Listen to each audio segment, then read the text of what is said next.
Hello everyone, ট্রান্সলেশনের আরও একটি নতুন ক্লাসে সকলকে স্বাগত। যারা প্রথম থেকে ক্লাসটি দেখছো তাদেরকে বলবো কোনো রকম স্কিপ না করে তোমরা প্রথম থেকে ক্লাসটি দেখতে থাকো, কারণ ক্লাসটি খুবই ইনফরমেটিভ হতে চলেছে। তো ট্রান্সলেশনের পাশাপাশি তোমরা আরও অনেক গ্রামাটিক্যাল রুলস, সেন্টেন্স স্ট্রাকচার এবং একাধিক সমার্থক শব্দ তোমরা শিখতে পারবে। তো চলো আমরা দেরি না করে ক্লাসটি শুরু করি এবং তোমরা প্রথম থেকে শেষ পর্যন্ত ক্লাসটি দেখতে থাকো।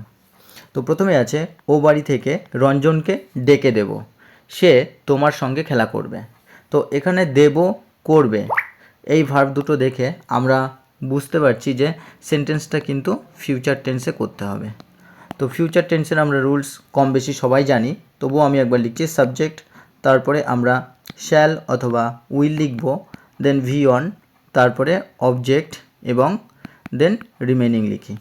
তো এই ওয়াইজ আমরা সেন্টেন্সটাকে আমরা দেখতে পাচ্ছি কমা দিয়ে দুটো সেন্টেন্সকে একসাথে করে একটি সেন্টেন্স করা হয়েছে, অর্থাৎ সেন্টেন্সটা কমপ্লেক্স।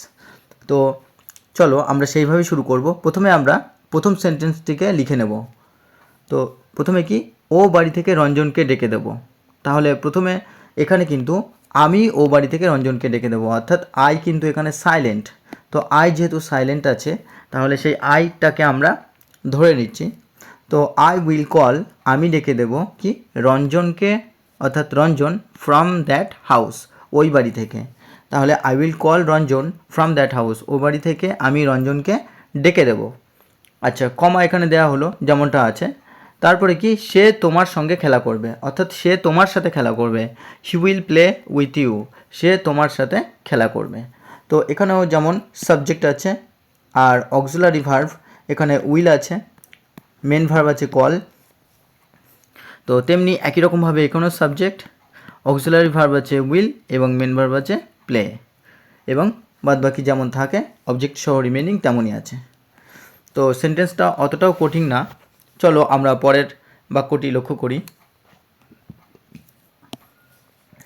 কাঞ্জিলাল ব্যাঙগুলো ঘরের মধ্যে আসে যে ঘর নষ্ট করবে, অর্থাৎ কাঞ্জিলালকে বলা হচ্ছে যে ব্যাঙগুলো ঘরের মধ্যে আসে ঘর নষ্ট করবে, অর্থাৎ ঘরের মধ্যে এসে ঘর নষ্ট করবে। তো এখানে কিন্তু আমরা ফিউচার টেন্সে, এখানেও আমরা ফিউচার টেন্স দেখতে পাচ্ছি, কি ফিউচার টেন্স।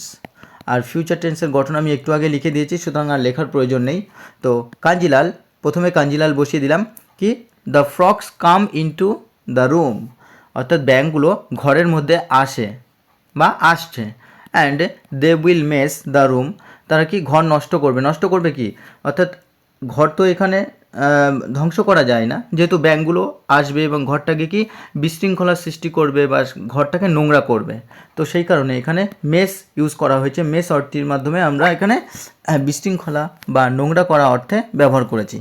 তো এখানে the frogs come into the room, ঘরের মধ্যে আসবে, অ্যান্ড দে উইল, অর্থাৎ এই ব্যাঙগুলো, সেই ব্যাঙগুলোর কথা বলা হচ্ছে, they will mess the room, ঘরটাকে নোংরা করে তুলবে বা অপরিচ্ছন্ন করে তুলবে। তো মেসের পরিবর্তে আমরা কয়েকটা সিনোনিমস দেখে নেব।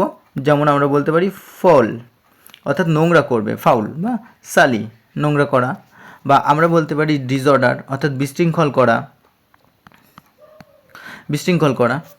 তো তোমরা সকলেই এই সমস্ত ওয়ার্ডগুলো লিখে নেবে, কারণ ভোকাব ইনক্রিজ করাটা ট্রান্সলেশনের পক্ষে খুবই একটা জরুরি ব্যাপার। তুমি যত বেশি ভোকাবে যতটা স্ট্রং হবে ততই কিন্তু ট্রান্সলেশন তোমার আরও ইজি এবং ততই বেশি সুইফট গতিতে এগোবে। তো চলো আমরা পরের বাক্যটি লক্ষ্য করি। ওরে তুষ্টু, ওদের তাড়িয়ে দে। ওরে তুষ্টু, তাহলে কি, হে তুষ্টু, অর্থাৎ ওরে তুষ্টু। চেস দেম অ্যাওয়ে, তাদেরকে তাড়িয়ে বাইরে বের করে দে। চেস দেম অ্যাওয়ে, তাদেরকে তাড়িয়ে বাইরে বের করে দে বা দূরে তাড়িয়ে দে, এমনটাই বলা হচ্ছে। তো চেস দেম অ্যাওয়ে বা চেস অ্যাওয়ে, চেস অ্যাওয়ে কি একটি ফ্রেজাল ভার্ব, আর এই ফ্রেজাল ভার্বের অর্থ কি, তাড়িয়ে দেওয়া, তাড়িয়ে দেওয়া, তাড়িয়ে দেওয়া। তো এই চেস অ্যাওয়ের পরিবর্তে আমরা কি ব্যবহার করতে পারি, চেস অ্যাওয়ে, এটার পরিবর্তে কিন্তু আমরা ড্রাইভ অ্যাওয়ে বলতে পারি, ড্রাইভ অ্যাওয়ে। সুতরাং দুটো ওয়ার্ডই খাটবে। তো দুটো ওয়ার্ডই তোমরা লিখে নেবে, তোমাদের পরবর্তীতে কাজে লাগবে। অনেক সময় দেখা গেল যে তোমাদের ড্রাইভ অ্যাওয়ে মনে নেই, তখন চেস অ্যাওয়ে লিখতে পারো, তো কোনো সমস্যা নেই। চলো আমরা পরের বাক্যটি লক্ষ্য করি। ঘন মেঘে সব অস্পষ্ট হয়ে এলো, তাহলে কি হয়ে এলো, তো এখানে কিন্তু আমরা অলরেডি হয়ে গেছে অর্থাৎ পাস্ট সেন্স দেখতে পাচ্ছি, তো সেই কারণে আমরা পাস্ট টেন্সে লিখব। তো ঘন মেঘে সব কিছু, এখানে সব বলতে কি এভরিথিং, তো এভরিথিং বিকেম অর্থাৎ সব কিছু হয়ে এলো কি ফাজি, ফাজি হচ্ছে অস্পষ্ট, সব কিছু অস্পষ্ট হয়ে এলো। এখানে বিকাম হচ্ছে হওয়া, তো বিকামের সেকেন্ড ফর্ম অর্থাৎ V2 হচ্ছে বিকেম। তো এখানে বলা হয়েছে এভরিথিং বিকেম সব কিছু হয়ে এলো কি ফাজি অস্পষ্ট ইন দ্য থিক ক্লাউডস অর্থাৎ ঘন মেঘে। তো এখানে ফাজি, ফাজি হচ্ছে অস্পষ্ট, বা এটাকে কিন্তু আমরা ডিমও বলতে পারি, ডিম অস্পষ্ট হয়ে ওঠা, বা অবস্কিউর বলতে পারি অস্পষ্ট হয়ে ওঠা, বা কিন্তু আমরা এটাকে ব্লারিও বলতে পারি অর্থাৎ অস্পষ্ট হয়ে ওঠা। তো এই সমস্ত যে সমস্ত এখানে আমি ওয়ার্ডগুলো লিখলাম সবাই তোমরা লিখে নিও তোমাদের ভোকাব ইনক্রিজ করার ক্ষেত্রে। আর এখানে আমরা ঠিক ঠিক যেমন কি ঘন বা পুরু, বা এটাকে কিন্তু আমরা ডেন্সও বলতে পারি, ডেন্স ক্লাউড, বা আমরা কিন্তু এটাকে ডিপ ক্লাউডও বলতে পারি, অসুবিধা নেই। তো থিক, ডেন্স এবং ডিপ সবগুলোর সাথে খাটবে, তোমরা এগুলো লিখে নিও। তো আমাদের শুধুমাত্র ট্রান্সলেশনই মেন লক্ষ্য নয়, তার সাথে সাথে আমাদের যে গ্রামাটিক্যাল বিষয়গুলো আছে সেগুলোকে স্ট্রং করে রাখতে হবে, কারণ পরীক্ষার সময় কেমন ধরনের লাইন দেবে, কেমন ধরনের প্যাসেজ দেবে আমাদের প্রত্যেকেরই অজানা, কিন্তু তারপরেও যতটা নিজেদের মধ্যে ঠিক করে নিজেদের মধ্যে ভোকাবকে ইনক্রিজ করে রাখা যায় ততই ভালো। তো চলো আমরা পরের বাক্যটি লক্ষ্য করি। আর দৃষ্টি চলে না, কি আর দৃষ্টি চলে না অর্থাৎ আমি আর কিছু দেখতে অক্ষম নই বা দেখতে পাচ্ছি না এমনটাই। তো যেহেতু ঘন মেঘ করেছে তাহলে কি আমি দেখতে অক্ষম এমনটাও লিখলেও হবে, তাহলে কি আই অ্যাম আনএবল, আমি অক্ষম টু সি এনিথিং অর্থাৎ আমি দেখতে অসমর্থ হচ্ছি বা আমি দেখতে অক্ষম হয়েছি, ব্যর্থ হচ্ছি এমনটাই হবে। তাহলে কি I am unable to see anything, আমি কোনো কিছু দেখতে ব্যর্থ হচ্ছি, যেহেতু সব কিছু ওখানে ঘন মেঘে ঢেকে যাওয়ার কথা বলা হয়েছে। আর এখানে আনএবল, আনএবল হচ্ছে কি অসমর্থ হওয়া, তো আনএবলকে আমরা ইনক্যাপাবেলও বলতে পারি, ইনক্যাপাবেল অর্থাৎ ব্যর্থ হওয়া বা অসমর্থ হওয়া। তো আনএবল এবং ইনক্যাপাবেল দুটোই লিখে দেবে। আর চলো এরপরে আমরা পরের বাক্যটি আবার লক্ষ্য করি। বষ্টমী গান গাইতে এসেছে, বষ্টমী, বষ্টমী এখানে সাবজেক্ট অর্থাৎ বষ্টমী একজন, আর গান গাইতে এসেছে, এসেছে অর্থাৎ যে ইতিমধ্যে এসেছে।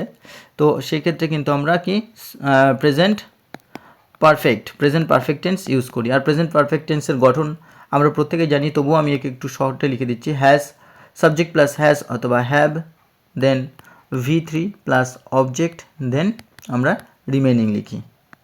তো সেই হিসাবে এখানে বষ্টমী সাবজেক্ট, তো বষ্টমী হ্যাজ কাম অর্থাৎ এখানে অক্সিলারি ভার্ব, আর সাবজেক্ট হচ্ছে বষ্টমী, হ্যাজ কি কাম।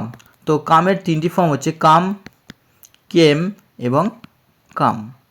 তো সেই কারণে এখানে V3 বসানো হয়েছে। বষ্টমী হ্যাজ কাম টু সিং, গান গাইতে এসেছে, তো 2 প্লাস V1 অর্থাৎ যখন আমরা ভার্বের সাথে যেমন দেখতে, গাইতে, খেতে অর্থাৎ এইরকম যে শব্দগুলো আমরা বাংলাতে দেখতে পাবো তখন কিন্তু আমরা 2 প্লাস মেন ভার্ব যোগ করে এই ধরনের যে শব্দগুলো তৈরি করি।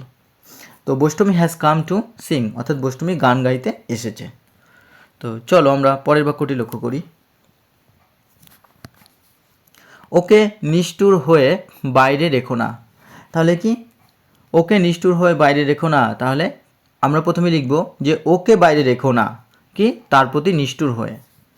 তাহলে কি বলবো যে ডু নট কিপ হিম, বা এখানে আমরা কিন্তু স্ট্যান্ডও লিখতে পারি, ডু নট স্ট্যান্ড হিম, তাকে দাঁড় করিয়ে রেখো না আউটসাইড বাইরে, ডু নট স্ট্যান্ড হিম, তো স্ট্যান্ডটাই বেশি অ্যাপ্রোপ্রিয়েট, কিপও হবে অসুবিধা নেই। তো do not keep or do not stand him outside, তাকে বাইরে রেখো না, বিং ক্রুয়েল অ্যাট হিম, তার প্রতি নিষ্ঠুর হয়ে বা ওর প্রতি নিষ্ঠুর হয়ে তাকে বাইরে রেখো না। তো এখানে যেমন আমি বললাম যে কিপ যেমন রাখা, বা স্ট্যান্ড তাকে রাখা হবে, তেমনি আমরা এটাকে কিন্তু স্টেও বলতে পারি, do not stay him outside. আর এখানে আমরা দেখতে পাবো যে ক্রুয়েল, ক্রুয়েল হচ্ছে কি নিষ্ঠুর, তো ক্রুয়েলকে কিন্তু আমরা বলতে পারি মার্সিলেস, মার্সিলেস অর্থাৎ নিষ্ঠুর, বা আমরা কিন্তু ব্রুটালও বলতে পারি, ব্রুটাল অর্থাৎ নিষ্ঠুর। তো সমস্ত ওয়ার্ডই আমাদের লাগবে এবং সমস্ত ওয়ার্ডগুলি আমরা লিখে নেব। কারণ খাতায় লেখার সাথে সাথে কিন্তু আমাদের মনের মধ্যে বেশি থাকবে। যদি আমরা এগুলো পড়ে নিয়ে ছেড়ে দিই তো আমাদের বেশি একটা মাইন্ডে কিন্তু এগুলো স্থায়ী হবে না, কিন্তু আমরা যদি এগুলো প্র্যাকটিস করার সাথে সাথে খাতায় লিখে নিই তো আমাদের কিন্তু এগুলো খুবই একটা ভালো রেজাল্ট আসবে আমাদের ক্ষেত্রে, আমাদের ভোকাবটা আরও বেশি বেশি করে ইনক্রিজ হবে। তো চলো আমরা পরের বাক্যটি লক্ষ্য করি। বৃষ্টিতে ভিজে যাবে, কষ্ট পাবে। তো কি, বৃষ্টিতে ভিজে যাবে অর্থাৎ সে বৃষ্টিতে ভিজে যাবে এবং কষ্ট পাবে, এবং সে কষ্ট পাবে। তাহলে কি, he will get wet in the rain, সে বৃষ্টিতে ভিজে যাবে। তো এখানে কিন্তু আমরা ফিউচার টেন্স দেখতে পাচ্ছি। তো ফিউচার টেন্সে আমরা লিখব he will get in the rain, সে বৃষ্টিতে ভিজে যাবে, অ্যান্ড হি উইল সাফার, এবং সে কষ্ট পাবে। তো এখানে আমরা এটা এইভাবেও বলতে পারি যে he will be wetted, he will be wetted অর্থাৎ সে বৃষ্টিতে ভিজে যাবে, অ্যান্ড হি উইল সাফার, এবং সে কষ্ট পাবে। বা আমরা এটাকে ড্যাবেলডও বলতে পারি, ড্যাবেলড, বা আমরা এটাকে সোকডও লিখতে পারি, হি উইল বি সোকড। তো দুরকমভাবে বাক্যটি তৈরি করা যাবে, তোমাদের যেটা খুশি হয় বা যেভাবে তোমাদের সুবিধা হবে সেভাবে তোমরা তৈরি করো বা সেভাবে তোমরা লিখে নিও। আর এখানে আমরা সাফার মানে কি জানি, সাফার মানে ভোগা অর্থাৎ কোনো কিছু থেকে কষ্ট পাওয়া। তো আমরা এটাকে সাস্টেনও লিখতে পারি, সাস্টেন অর্থাৎ ভোগা, বা আমরা এটাকে কিন্তু আন্ডারগোও বলতে পারি, আন্ডারগো। তাহলে সাফার, সাস্টেন, আন্ডারগো এগুলো আমরা লিখে নেব, এবং সাথে সাথে আমরা যখনই ক্লাসগুলো দেখবে তখনই তোমরা পেন খাতা নিয়ে রেডি থাকবে, এবং আমার তোমাদের পড়ানোর সাথে সাথে তখনই তোমরা সঙ্গে সঙ্গে লিখে নেবে, এতে তোমাদের সুবিধা হবে। তোমাদের প্র্যাকটিস করার সাথে সাথে তো ট্রান্সলেশনগুলো কিন্তু আরও বেশি বেশি তোমাদের মনের মধ্যে গেঁথে যাবে এবং খুব ইজি হয়ে যাবে। তো এই ছিল আজকের ভেরি ভেরি ইম্পর্ট্যান্ট একটি ক্লাস। তোমরা যারা প্রথম চ্যানেলটিতে তারা অবশ্যই সাবস্ক্রাইব করে পাশে থাকা বেল আইকনটি প্রেস করে রেখো, কারণ যখনই আমি অর্থাৎ যেহেতু আমি প্রতিনিয়তই ক্লাসগুলো দিয়ে থাকি, তোমরা ক্লাসগুলো দেওয়ার সাথে সাথে নোটিশ পেয়ে যাবে, আর নোটিফিকেশন পাওয়ার সাথে সাথে তোমরা ক্লাসগুলো দেখে নিও। এবং যারা প্রতিনিয়ত ক্লাস দেখো তাদের জন্য অবশ্যই তো থাকবেই, তাদের জন্য অবশ্যই ক্লাসগুলো কন্টিনিউ করব যতদিন না পিএসসি ক্লার্কশিপের মেন্স পরীক্ষা হচ্ছে ততদিন পর্যন্ত ক্লাস চলতেই থাকবে। তো এইভাবে সকলের পাশে থেকো। চলো দেখা হচ্ছে পরবর্তী ক্লাসে। তো সকলকে অসংখ্য ধন্যবাদ এইভাবে পাশে থাকার জন্য।